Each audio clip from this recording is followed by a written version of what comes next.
Hello, ako si Don Ramon. Samahan niyo ako sa aking Mon Venture sa Baguio City. Tara!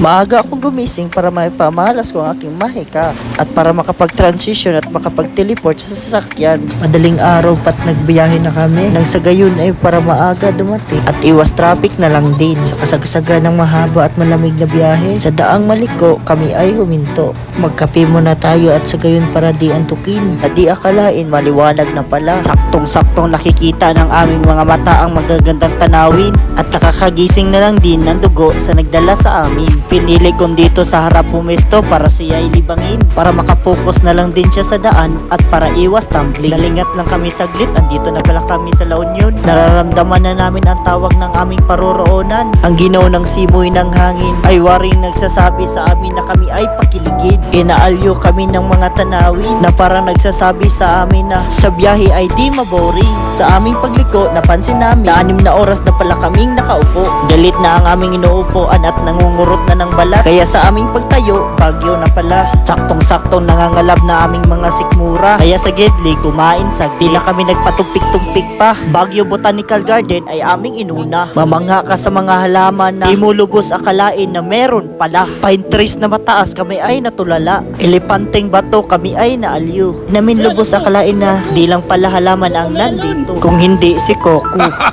Namangha din kami sa mga estatwang hayop na bato at nalito din ako kung sino ang tropa ko. Lumain!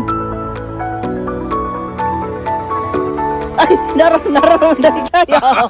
Transition tayo, kulturang suot ng Baguio ay suotin. Sa layo ng biyahe ito ay sulitin. Lamig at mga tao ay di pansinin. At sa murang halaga, kami ay masaya. Kakataba ng puso na maranasan saglit ang kanilang kultura. Marami pang gala sa Baguio ay aking ipapakita. Kaya abangan ninyo ang sunod na upload na kabanata. Sana nag-enjoy kayo sa